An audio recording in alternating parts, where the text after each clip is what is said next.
गरीबी तो एक बहाना है कि गरीब हैं, हम कुछ नहीं कर सकते हैं। सरकार तो पूरे गरीब को दे ही रही है, आप कैसे फ़ायदा ले सकते हैं? साइकिल से कोई रिपोर्टिंग करे तो पत्रकार नहीं है, मतलब ये मानसिकता है। कहा भी गया है ना कि आपकी सोच जैसे होती है, आप वैसे ही बनते हैं। समय ऐसा था कि खाने के लिए तरसना पड़ता था, एक टुकड़ा रोटी भी नसीब नहीं हो रहा है। तब मैं बिल्कुल छोटा था, लेकिन मेरे मन में क्लिक किया कि कुछ भी हो, पढ़ाई करेंगे तभी कुछ बन पाएँगे। अगर आप 24 घंटे में 18 घंटा टाइम को अगर व्यर्थ करिएगा और 5-6 घंटा जागिएगा तो बड़ी दिक्कत है। स्टूडेंट्स को 18 घंटा जागने की ज़रूरत है और 6 घंटा 8 घंटा सोने की ज़रूरत है। और मैं तो ऊपर वाले का शुक्रिया अदा करता हूँ कि कम से कम मुझे इतनी परेशानी दी।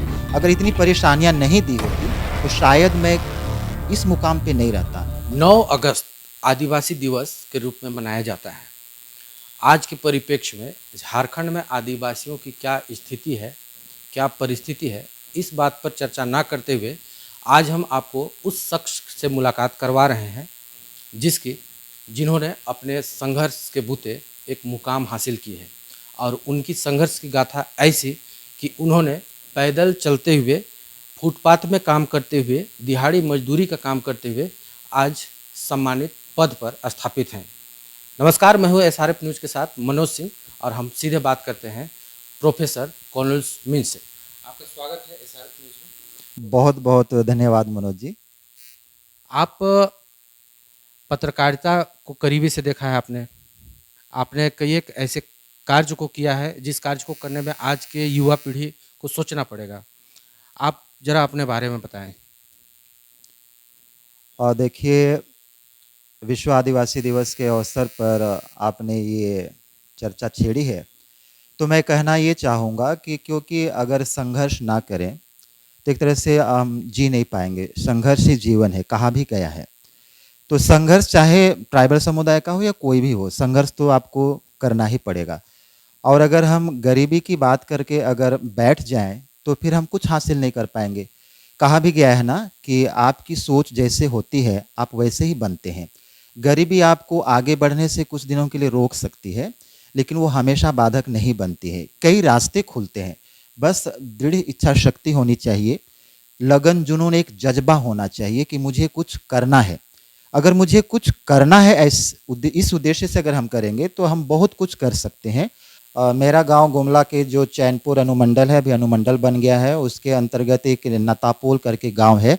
मैं वहां का रहने वाला हूं और वो कुछ मेरी जो हमारे जो रिश्तेदार हैं वो, क्योंकि मेरे पिताजी सिर्फ रहा करते थे और मेरे चाचा वगैरह पहले ही गांव घर छोड़ के वो बाहर रहते थे, तो परिवार में हम ही लोग रहते थे। लेकिन माँ के बाद निधन के बाद एक तरह से पिताजी का निधन बाद में हुआ, लेकिन पिताजी की जो मानसिक स्थिति थी वो बिल्कुल सही नहीं रही और जिसके कारण से हमें घर छोड़ना पड़ा। घर छोड़ के 6 बहनों का भार आपने किस रूप से इसे कहाँ कितने संघर्ष जितना हमें जानकारी है आप दिल्ली तक कमाने के लिए गए थे। बिल्कुल, क्योंकि मेरी 6 बहनें हैं और मैं इकलौता भाई हूँ। छोटे थे तभी मतलब निधन हो गया था गार्जियन का, तो इसी स्थिति में जब निधन हो गया तो फिर पूरा अंधेरा छा गया। क्या करें, क्या ना करें, पढ़ाई तो उतनी हो नहीं पाई थी, छोटे थे, मुझसे जो छोटे हैं वो तो और भी छोटे हैं, उनको क्या किया जाए। फिर जब मम्मी का निधन हो गया तो पूरी तरह से हमारा परिवार बिखर गया। और मनोज जी मैं ये बताऊं कि पूरा हमें घर छोड़ना पड़ा और हमने पूरा, मेरी जो बहनें हैं, बड़ी बहनें, छोटी बहनें और मैं, पूरी तरह से अपने घर को हमने रिजाइन, मतलब एक तरह से त्याग दिया और गांव छोड़ के हम लोग शहर की ओर निकल पड़े। जब मैं बचपन अपना होश संभाला तो मैं देखता था कि हमारे लिए खाने बिल्कुल नहीं होते थे। ये कई परिवार की ऐसी व्यथा गथा है। एक दिन की मैं बात बताऊं कि मेरी मम्मी मायके गई हुई थी, मतलब मेरे नानी के घर गई हुई थी और वो रात को नहीं लौट पाई वो। तो नहीं लौट पाई, फिर उसे पता चला कि बच्चे कल मेरे जाएंगे स्कूल, तो क्योंकि एक मेरी बड़ी दीदी स्कूल जाती थी और मैं जाता था, तो बच्चे भूखे चले ना जाएं स्कूल, इसीलिए वो सुबह की पहली गाड़ी पकड़कर, बिल्कुल तेज़ी से वो पहली गाड़ी पकड़कर मड़वा का रोटी वो लेके आ रही थी, ताकि हम लोग एक रोटी, वो भी वहाँ से भी एक रोटी। तो फिर आपके नाना घर से। हाँ, नाना के घर से। तो मेरे नाना के घर की जो आर्थिक स्थिति क्या थी वो भी आप जान सकते हैं कि वहाँ जब मड़वा रोटी उन्हें मिला तो वो भी एक मिला, हो सकता है मेरी माँ को खाने के लिए मिला हो, वो खाई नहीं। फिर वो रास्ते में वो मिली और वो मड़वा का रोटी को थोड़ा-सा एक छोटा और बड़ा टुकड़ा करके, बड़ा टुकड़ा मेरे लिए दी और छोटा टुकड़ा मेरी दीदी के लिए दी। और वहाँ से फिर हम लोग खाए और रास्ते में ही मिले थे मम्मी से, क्योंकि पहली गाड़ी थी और जब स्कूल का टाइम था तो वो बिल्कुल मतलब हमारा मैच हो गया।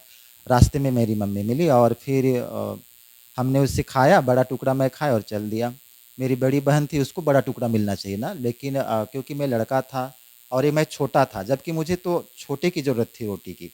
अब मैं बाद में फ़ील किया, मेरी बहन बड़ी है मुझसे 8-10 साल और वो उसे एक टुकड़ा मिलता है रोटी का, लेकिन उसे छोटा टुकड़ा मिलता है, मुझे बड़ा, पता नहीं, लेकिन मैं खा गया, मैं पूछा भी नहीं। अब बाद में जब मैं थोड़ा-सा स्कूल से लौटने के बाद तो मैं उसको किया कि अरे 2 टुकड़ा जो किया गया, एक बड़ा और एक छोटा, मुझे बड़ा क्यों दिया गया? ख़ैर, फिर मुझे लगा कि जब एक टुकड़ा रोटी भी नसीब नहीं हो रहा है, तब मैं बिल्कुल छोटा था, लेकिन मेरे मन में क्लिक किया कि कुछ भी हो, पढ़ाई करेंगे तभी कुछ बन पाएँगे, क्योंकि हमारे जो टीचर थे वो बताते थे और मैं कुछ लोगों को देखता था जो पढ़े लिखे होते थे, उनकी मतलब ज़िंदगी कैसे सँवर रही है या फिर कैसे उनकी ज़िंदगी अच्छी चल पड़ी है। तो फिर मेरे मन में क्लिक किया, वो मड़वे का रोटी ने क्लिक कर दिया कि कुछ तो बनना है तो पढ़ना है। आप दिल्ली तक कमाने के लिए गए थे। बिल्कुल, मैं दिल्ली तक पहुँचा, मेरी बहनें भी बड़े महानगरों में पहुँची और मैं भी काम करता था और बताऊँ, क्योंकि मैं गया था तो दिल्ली में जब मैं गया था, कुछ भी काम मिल जाए तो बप्पी लहरी की एक म्यूजिक कंपनी वहाँ पे दिल्ली में काम करती थी। तो वहाँ पे मुझे कुछ दिनों के लिए किसी के माध्यम से, याद नहीं पड़ रहा है मुझे, वहाँ पे आप काफ़ी छोटे थे उस समय। हाँ, मैं छोटा था, तो रिसेप्शनिस्ट का जो फ़ोन उठाना है ना, वो काम मुझे मिला था। तो फिर वो 1500 में मिला था, मैं कुछ दिन वो काम किया था। फिर क्योंकि मुझे उतनी अंग्रेज़ी नहीं आती थी और फिर वो कहा जाता था मुझे कि आप सिर्फ़ उनका नाम, अता-पता नोट करके आप रख। दिल्ली में एक बार गुमराह भी हो गए थे शायद, और फिर आपको किसी ऐसे मीट शॉप के दुकान में भी काम करना पड़ा था कुछ दिनों के अ, बिल्कुल, मैं कुछ दिनों के लिए मीट की दुकान में काम किया, कुछ दिनों के लिए नहीं, मैं तकरीबन 3 वर्षों तक उसमें काम किया। जिस घर परिवार में अगर छोटे बच्चे हों और उनका गार्जियन अगर ना हो और ऐसी हालात में अगर रिश्तेदार ना सँभालें, तो वो परिवार कैसे बिखर सकता है और वो कहाँ जा सकता है, आप मतलब सोच सकते हैं या कल्पना कर सकते हैं। इसीलिए रिश्तेदारों को अपने जो इस तरह के परिवार हैं, उसको सँभालने की ज़रूरत है, लेकिन हमें वो नहीं मिला। अब जब नहीं मिला तो हमें ही कुछ करना है। अब जो भी काम मिले वो काम करना था और हमें क्योंकि चिकन खस्सी वाला जो काम करना था वो बुरा नहीं लगा, क्योंकि कुछ काम मिल नहीं रहा था ना। एक तो हमारे पास हुनर भी नहीं था, छोटे भी थे, तो वो काम एक मजबूरी में ही मैंने किया। लेकिन बाद में उसको मजबूरी था, लेकिन मुझे लगा कि शायद अब इसी फ़ील्ड में आगे बढ़ना है या कुछ करना है, जब कुछ होश और आगे मेरा आया। लेकिन उसी बीच में एक व्यक्ति खस्सी लेने के लिए खस्सी का मीट लेने के लिए वो जाया करते थे और मैं ही उन्हें पीस बना के देता था। वो यूपी के थे वो सज्जन और वो हर रोज़ मुझे टोका करते थे कि कुछ अच्छा करो। नहीं, कहते थे कि तुम पढ़ाई करो और घर वापस जाओ। लेकिन वो ये नहीं पूछते थे कि तुम पढ़ाई क्यों नहीं कर रहे हो? लेकिन वो बार-बार कहते थे कि तुम पढ़ाई करो, अभी उम्र है, काम तो तुम करते रहोगे। जब उन्हें ये मालूम नहीं था कि आप अपने 6 बहनों के साथ वहाँ पर उनका भी भरण-पोषण कर उन्हें तो वो मालूम नहीं था, क्योंकि मेरी बहनें कुछ अपना काम कर रही थी, मैं अपना काम कर रहा था, उसी में हम लोग एक-दूसरे का सहयोग कर रहे थे। उन्हीं के कहने पे फिर मैं वापस आ गया रांची और रांची वापस आने के बाद फिर से मैंने अपनी पढ़ाई शुरू की और पढ़ाई, क्योंकि उस दरमियान मैंने कुछ पैसे बचा लिए थे। मेरी बहनें उधर ही रह गईं। यानी मीट के शॉप में आपने जो काम किया था, उससे जो पैसा आपने कमाए थे, उसका फिर क्या किया आपने? और उसी पैसे को मैंने पढ़ाई में लगाया और उसी पैसे से मैंने जो है ना इंटर बीए या फिर जर्नलिज्म का जो कोर्स है उसमें लगाया और वो पैसा, क्योंकि उसके बाद कुछ काम करता था रांची में, लेकिन एक जो राशि थी तो जो बड़ा जैसे 8,000 रुपये लगना है, 14,000 रुपये लगना है, मुझे अभी भी याद है, मैं पत्रकारिता का कोर्स कर रहा था तो समथिंग 14,000 के आसपास पैसा लग रहा था। तो ये वो उस वक़्त काफ़ी ज़्यादा। हाँ, हाँ, हाँ। तो फिर बहुत ही ज़्यादा था वो राशि, क्योंकि उतना जमा करना, एक तो आप 1500 हज़ार रुपया कमाई कर रहे हैं, फिर उसमें 14,000 एक बार लगा दीजिए, तो वो बहुत बड़ी राशि थी। लेकिन फिर उस राशि को मैंने अपनी पढ़ाई में लगाया और फिर मैंने बाद में गया नहीं उधर, बीच में 1-2 बार यानी दिल्ली आपने पूरी तरह से छोड़ दिया। बिल्कुल छोड़ दिया, 1-2 बार बीच में गया था वो काम करने के लिए। और बहनें? हाँ, तो फिर उसके बाद जैसे ही मैंने पत्रकारिता का कोर्स यहाँ पे किया और मेरा ग्रेजुएशन पूरा हुआ, तो मैं फिर आकाशवाणी में मैं कुछ काम पकड़ा और मनोज जी, मैं ये बताऊँ, बड़ी एक्साइटिंग वाली बात रही कि मतलब आकाशवाणी रांची में जब मैं बतौर नागपुरी कंपेयर, उद्घोषक के रूप बिल्कुल, वहाँ पे मैं काम करना शुरू किया, तो मुझे 300 रुपये 1 महीने का मिलना शुरू हुआ। तो 300 रुपया जब मिलना वहाँ पे शुरू हुआ, तो एक तरह से मैं जो दिहाड़ी मज़दूर का काम करता था ना, कुछ अपना आजीविका के लिए, फिर पढ़ाई के लिए, तो वो काम छूट गया, मतलब उसको मैंने छोड़ दिया। और उसके बाद वहाँ जॉइन करने के बाद मैंने पत्रकारिता का भी कोर्स किया, और वो करने के बाद में नज़र टीवी में मैंने काम करना प्रारंभ किया। आपने साइकिल और पैदल चल के भी पत्रकारिता किया है, चूँकि ये हाल के दिनों की ही बात है, चूँकि आप अभी जॉब में हैं। मैं बताऊँ कि आपने साइकिल की बात छेड़ी, तो मैं पत्रकारिता का शुरुआत ही साइकिल से किया था। नज़र टीवी में जाता था, मैं पत्रकारिता का कोर्स करता था, फिर वहाँ से मैं नज़र टीवी वापस काम करने दोपहर के बाद में आता था। मेरा शिफ्ट जो था ना, वो नज़र टीवी मेरे लिए दोपहर के बाद का टाइम रखा गया था। रांची घूम-घूम के पत्रकारिता साइकिल से करता था। शर्म मुझे आती थी ना, या लोग क्या कहेंगे, ये मैं सोचता था। इसलिए साइकिल को करीब-करीब मैं 1 डेढ़ किलोमीटर ना आगे-पीछे छोड़ देता था। प्रेस कॉन्फ्रेंस जहाँ होना है या कोई कार्यक्रम जहाँ होना है, तो मैं वहाँ तक साइकिल को नहीं लेके जाता था। आपको कई एक बार जहाँ तक मेरी जानकारी है, राष्ट्रपति का कार्यक्रम या फिर कोई ऐसा अति माननीय का अगर कोई ऐसा कार्यक्रम हो, तो वहाँ पर आपको, आप पत्रकार नहीं हैं, आप साइकिल से आ रहे हैं, ऐसा कह के भी आपको रोका गया है? बिल्कुल, ये कई बार हुआ। मैं कई जगह जैसे प्रेस कॉन्फ्रेंस के लिए जा रहा हूँ या कहीं पर कहीं जा रहा हूँ, मुझे बाद में लगा कि अपना साइकिल के साथ प्रवेश करना चाहिए। तो मुझे याद है कि एक बार राज्यपाल का कार्यक्रम था और मैं साइकिल से वहाँ पे एंट्री कर रहा था। तो बिल्कुल अभी हाल-फिलहाल की बात है। तो वहाँ पे मुझे रोका गया, तो मैंने कहा कि नहीं, मैं तो पत्रकार हूँ। नहीं, आप कैसे पत्रकार हो सकते हैं? तो साइकिल से कोई रिपोर्टिंग करे तो पत्रकार नहीं है, मतलब ये मानसिकता है। तो मैंने फिर अपना कार्ड दिखाया, तो फिर मुझे एंट्री करने का मतलब अनुमति दिया गया। लेकिन मैं सोचा, उसके पहले कई घटनाएँ घटी थीं, कई घटनाएँ घटी थी, कई भवनों में मुझे घुसने नहीं दिया गया। अब कहा गया कि नहीं, नहीं, उधर नहीं, नहीं, इधर कहाँ जा रहे हो? ऐसे ना कि मैं वहाँ पे कुछ गलत काम करने जा रहा हूँ। साइकिल से चलना या घुसना मानो एक बड़ा अपराध हो। तो मनुष्य जन्म लिया है, तो वो साइकिल से नहीं चल सकता है। वो आपकी परिस्थिति को नहीं समझ सकते। पता नहीं, ये मुझे लगता है मतलब समाज का ये ताना-बाना है, या फिर समाज हमारा ऐसा है ना कि कोई साइकिल से चल रहा है, तो शायद वो इंसान नहीं है। उसे इंसान, यानी ये कहा जा सकता है कि पूंजीपति हो या फिर अमीर घराने हो और फिर एक मध्यम वर्गीय या फिर निचले तबके के गरीब व्यक्ति, दोनों में आज भी असमानता देखी जाती ये असमानता तो बिल्कुल है, इसे तो बहुत कई लोग अनुभव करते हैं। मैंने तो अभी बहुत छोटा से किया, क्योंकि काम मैंने जब दिल्ली में किया, तो वहाँ पर भी मुझे देखने को मिला, और जब मैं पत्रकारिता का कोर्स यहाँ पे करने के बाद फिर पत्रकारिता का काम किया, तो साइकिल में चलने के दरमियान ये आया मुझे, और ये अनुभव करने को मिला। तो इसे दूर करने की ज़रूरत है, लेकिन ये अगर कोई टूट जाएगा ना, तो बढ़ेगा नहीं। लेकिन ये मुझे हौसला दिया, और मैं तो ऊपर वाले का शुक्रिया अदा करता हूँ कि कम से कम मुझे इतनी परेशानी दी।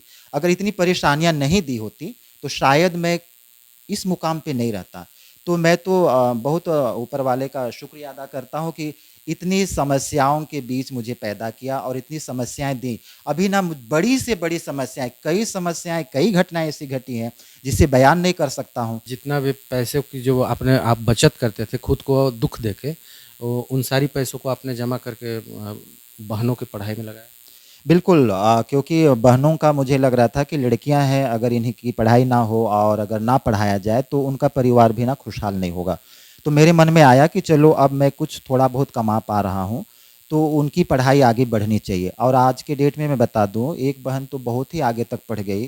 वो अब मतलब पीएचडी कर रही है, नेट हो गई है, बीएड मैं उसे करा लिया हूँ, एमए मतलब इतना तक का पढ़ाई उन्होंने अब। और आप साइकिल से पत्रकारिता करते करते प्रोफेसर भी बन गए, बतौर गोस्सनर कॉलेज में आप प्रोफेसर हैं जनजाति विभाग। ये खुशी का लम्हा है और ये अच्छा है, लेकिन इसके लिए तो मैंने अपने लिए भी संघर्ष किया। मनोज जी, मैं बताऊँ कि मैं हर रोज़ जो रात को लौटता था 11, 12, 1 बजे या 2 बजे, जो भी हो, लेकिन मिनिमम तो 11, 12 बज ही जाते थे। एक तो साइकिल से घर वापस लौटिए, और फिर उसके बाद में खाना खाइए, अपना तैयारी कर, लेकिन मैं ढाई 3 बजे सोता था, उसके पहले नहीं सोता था। तो इस दरमियान में मेरी जो पढ़ाई थी ना, वो निरंतर चलती रही। पढ़ाई को मैंने रोका नहीं, और पढ़ाई को निरंतर मैंने कंटिन्यू किया। और मैं बता दूं, पत्रकारिता का तो कोर्स किया, एमए हुआ मेरा, एमफिल हुआ मेरा, नेट हुआ मेरा, पीएचडी कंप्लीट हो गया। इग्नू से मैंने 2-3 कोर्स किया। फिर इलेक्ट्रॉनिक मीडिया के लिए जो रेडियो प्रोग्रामिंग वाला है पीजीडीआरपी का, वो कोर्स मैंने किया। वीडियोग्राफी के लिए भारत सरकार का एक स्कीम आया था, वो कोर्स मैंने किया। और लाइब्रेरी का कोर्स मैंने किया। और अभी मैं बताऊं कि मैं जैपनीज़ का भी कोर्स कर रहा हूँ। तो काफ़ी खुशी की बात है। फर्श से लेकर अर्श तक का सफ़र इसी को कहा जा सकता है। लेकिन यदि हम आज के परिप्रेक्ष्य में यदि बात करें तो तमाम ऐसे आदिवासी युवक हैं या फिर झारखंड के कई एक ऐसे युवा बेरोजगार हैं या फिर रोजगार पाना चाहते हैं और वो अंदर से वो भी कमोबेश यही हालत है जो आप जो अपनी स्थिति बयां की है। आप वैसे युवाओं को क्या कहना चाहेंगे? और बिल्कुल युवाओं को तो मैं कहना चाहूँगा, क्योंकि चाहे वो अमीर हो या गरीब हो, सभी की मतलब एक इच्छा होती है कि अपनी लाइफ को बेहतर बनाना। लेकिन विशेष रूप से अगर दृढ़ इच्छा शक्ति और कुछ करने का जज़्बा, जुनून ना होना, तो कुछ नहीं किया जा सकता है। तो युवाओं में विशेष रूप से एक तो उन्हें संघर्षशील होने की ज़रूरत है, संघर्ष का मादा उनके अंदर में होना चाहिए, जुनून होना चाहिए, दृढ़ इच्छा शक्ति, कुछ ना कुछ टारगेट तो आप फिक्स कर लें। मैं टारगेट फिक्स किया था। तो युवाओं को अगर सफल होना है, किसी भी क्षेत्र में जाएँ, तो उसके लिए वो टारगेट फिक्स कर लें, क्या बनना है, क्या नहीं बनना है। वैकल्पिक तरीके से एक दूसरा टारगेट भी फिक्स करें, क्योंकि हो सकता है आप जिस टारगेट को फिक्स किए हैं, वहाँ पर आपको आपकी जो आर्थिक परेशानी है, हो सकता है वहाँ पहुँचने उस समय ना दे। तो आपका सेकेंडरी जो टारगेट है ना, वो बाद में वहाँ तक पहुँचा देगा, जैसा कि मेरा हुआ। मैं टारगेट तो फिक्स किया था, पत्रकारिता में हर हाल में जाना है। ये बहुत छोटे समय से मैंने फिक्स करके रखा था, जब रेडियो सुना था। और एक था मेरा कि टीचिंग लाइन में भी जाना है, और एक मेरा था कि आपने दोनों लक्ष्य को हासिल हाँ, और एक मैं रखा था कि यूपीएससी, क्योंकि बड़े शौक का था। मैं अपने दादा से कभी सुनता था कि तुम थोड़ा वो काम करना। लेकिन शिक्षक तो काफ़ी सम्मानित पद है। हाँ, बिल्कुल, बिल्कुल। तो इसीलिए मैं कह रहा हूँ कि टारगेट ज़रूर फिक्स कर लेनी चाहिए, और दृढ़ इच्छा शक्ति के साथ उसे पाने का जो है ना, लगन के साथ में काम करना चाहिए, और सोना ज़्यादा नहीं चाहिए। एक स्टूडेंट्स को, एक यूथ को, अगर वो ज़्यादा सोएगा ना, तो बहुत ज़्यादा टाइम वेस्ट कर जाएगा, वो उसका बेकार में चला जाएगा। अगर आप 24 घंटे में 18 घंटा टाइम को अगर व्यर्थ करिएगा और 5-6 घंटा जागिएगा, तो बड़ी दिक्कत है। स्टूडेंट्स को 18 घंटा जागने की ज़रूरत है, और 6 घंटा 8 घंटा सोने की ज़रूरत है। अब सोने का मतलब या तो आप 6 घंटा सोइए, और 2-3 घंटा जो है ना, वो दोस्तों के साथ बात करने में या स्नान करने में, खाने में। आप कैसे करते हैं नहीं पता। कोई भी शक्ति ऐसी नहीं है कि आपको रोक सकती है। गरीबी तो एक बहाना है कि गरीब हैं, हम कुछ नहीं कर सकते हैं। सरकार तो पूरे गरीब को दे ही रही है, आप कैसे फ़ायदा ले सकते हैं। आप जब फ़ायदा लेने नहीं जानिएगा, तो सरकार फिर क्या कर देगी। केंद्र सरकार हो या राज्य सरकार हो, गरीबों के लिए कई स्कीम चला के रखी है ना। तो उसके लिए हमें तो पढ़ना पड़ेगा। अब पढ़ने का जो महत्व है, उसको भी जानना पड़ेगा। बेकार में यूं ही ताश खेलते रहते हैं, अभी इतनी बेकारी, बेरोजगारी है। लेकिन आप अगर अपना चैनल के लिए एक अच्छा युवक या युवती खोजिएगा, तो नहीं मिलेंगे। क्यों? क्वालिटी क्यों नहीं है। तो उसके लिए ना, यूथ को खुद से, इतने तो आजकल मीडियम है, वहाँ से देख समझ के अपने आप को योग्य बनाने की ज़रूरत है। और कुछ जुनून उनके अंदर में होना चाहिए, और वो बिल्कुल वो कीड़ा होना चाहिए जो बार बार उन्हें काटे। वो कीड़ा उन्हें बार बार काटे कि उठो मनोज, चलो ये करो। जब टारगेट तुम्हारे ये है, तो क्यों ऐसा सो रहे हो, या क्यों इधर जा रहे हो। अरे तुम्हारा टारगेट वो है ना, तो तुम इस रास्ते में क्यों जा रहे हो। वो कीड़ा काटना चाहिए, और वैसा कीड़ा होना चाहिए जो आपको डायरेक्शन दे। तो तभी आपको सफलता मिलेगी। सफलता तो मिलती है, लेकिन आप ना एंजॉय जो करिएगा ना। मैं तो बिल्कुल पत्रकारिता को साइकिल में चल के एंजॉय करता था, और अभी बिल्कुल एंजॉय करता हूँ। मुझे एंजॉय करने में हमारे साथ थे प्रोफेसर कॉर्नलिस मिंज जो गौसनर कॉलेज में जनजातीय विभाग के प्रोफेसर हैं और आदिवासी दिवस के अवसर पर बताने का मकसद सिर्फ यही था कि हमारे झारखंड के आदिवासी युवक युवतियां जो बेरोजगारी का दंश झेल रहे हैं वे इनसे कुछ सीख लें। अगली बार फिर एक नए शख्सियत के साथ हम रोचक जानकारी आपके पास उपलब्ध कराएंगे। तब तक के लिए नमस्कार।